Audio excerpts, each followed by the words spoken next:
Good morning students. In the previous video, we have seen the internal structure of dicot root and monocot root. Today, in this video, we are going to see the internal structure of dicot stem. So, transverse section of dicot stem.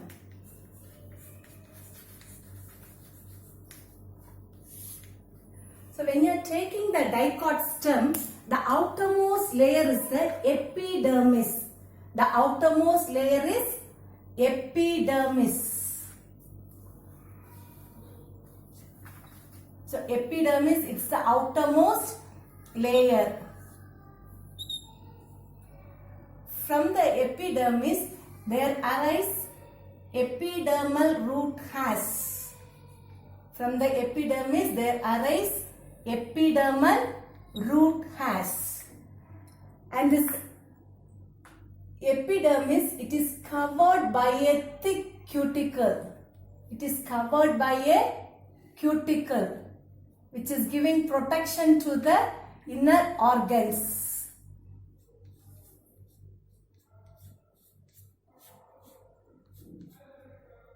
So the cuticle which is giving protection to the inner organs.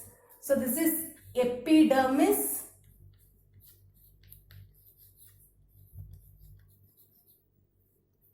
Epidermis, this is cuticle.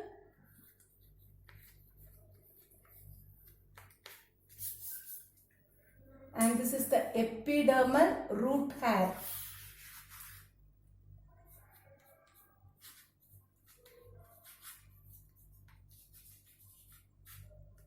Epidermal hair. So, the first one is epidermis, the outermost layer. It's the epidermis. It is epidermis. It is followed by the next part called cortex. So, here this cortex, it is divisible into three parts. So, one is hypodermis. Hypodermis. Then middle cortex, mid-cortex or middle cortex, and inner cortex, So see here, this cortex, it is divisible into three parts. So one is hypodermis. So below the epidermis, there forms 3 to 6 layers of hypodermis, which is made up of collenchyma cells. And this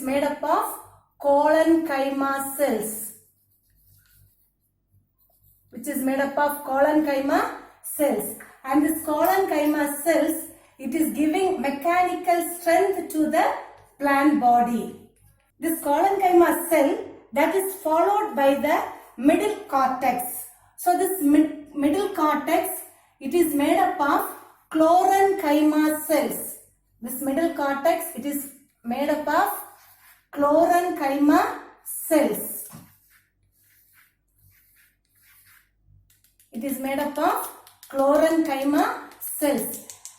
this chlorenchyma cells, it is involved in photosynthesis. Why? Because due to the presence of chloroplast.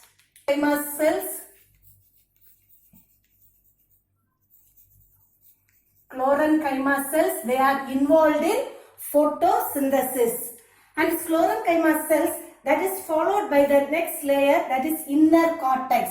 So this inner cortex, that is formed of parenchyma cells. It is formed of parenchyma cells.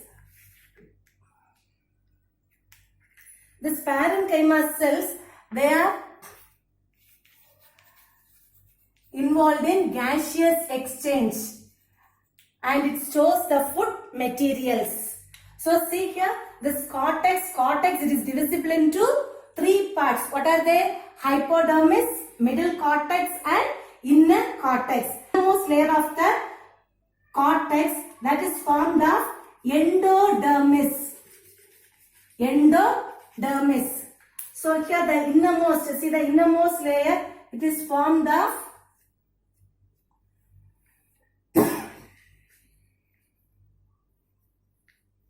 barrel-shaped endodermis. Barrel-shaped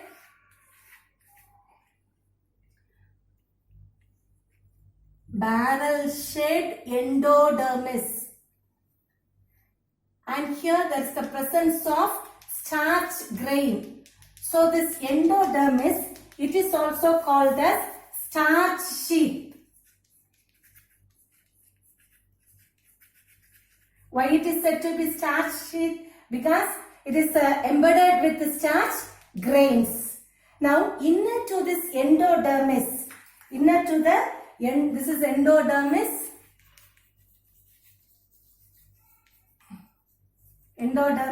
And inner to the endodermis there is steel.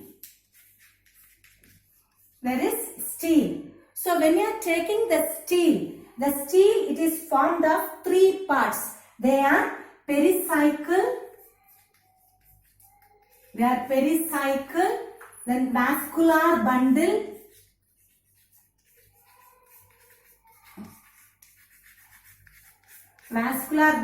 and the last one pith. So the steel, it is formed of three parts. What are they? They are pericycle, vascular bundle and pith. Now this endodermis, that is followed by the next part called as pericycle. So this pericycle, it is formed of sclerenchyma cells with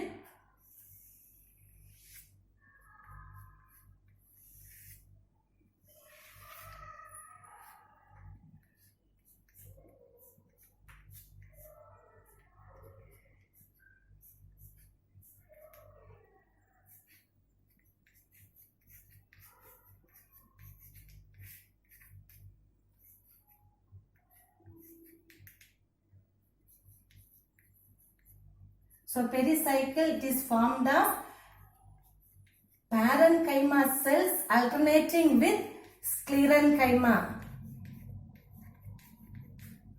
So pericycle, it is formed of sclerenchyma cells alternating with parenchyma cells. So here this is sclerenchyma. Sclerenchyma, they are the dead cells alternating with the parenchyma. This is said to be the pericycle. Now that is followed by the next part, that is a vascular bundle. Now when you are taking the vascular bundle, this vascular bundle, it is conjoined. Vascular bundle, it is conjoined, collateral. Vascular bundle, it is conjoined, collateral, open and enlarged. So when you are taking the vascular bundle in dicot stem, it is conjoined, collateral, open and enlarged. Do you remember the dicot root? When you are taking the dicot root, what about the vascular bundle? The vascular bundle, there is radii, then endarch, exarch and tetrarch. So when you are taking the vascular bundle in dicot root, it is radii, exarch and tetrarch. Now when you are taking the dicot stem, the vascular bundle, it is conjoined, then collateral, open and enlarged. So conjoined means what? The xylem and phloem. The xylem and phloem, they lie in the same radius. The xylem and the phloem, they are lying in the same radius. Then collateral means phloem, it is seen towards the periphery. And xylem, it is seen lies towards the center. Xylem, it lies towards the center. Now when you are taking open means what? Cambium is present between xylem and phloem. That condition is said to be open. So open means what? cambium is present between xylem and phloem. Now end-arch. End-arch means metaxylem. Metaxylem is lying towards the periphery and protoxylem is lying towards the center. So end-arch. End-arch means metaxylem lying towards the periphery and protoxylem lying towards the center. Now look here. So this is pericycle, isn't it? Pericycle. Now that is followed by the next one, the phloem.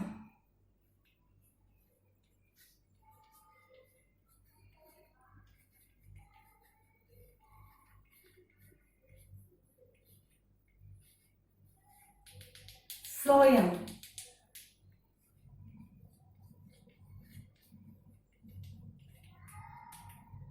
So phloem. That phloem, then there's the presence of cambium.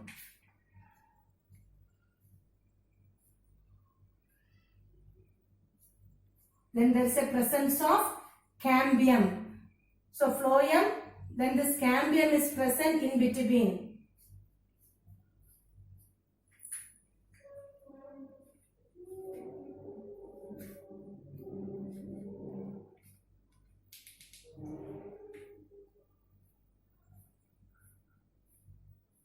Cambium is present in between. Then below that there is xylem.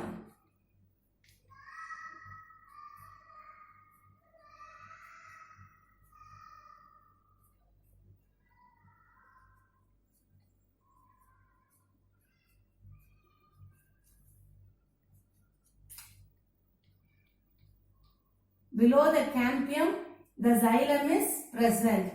And in the xylem, the metaxylem, it is facing towards the periphery, and protoxylem, it is facing towards the center.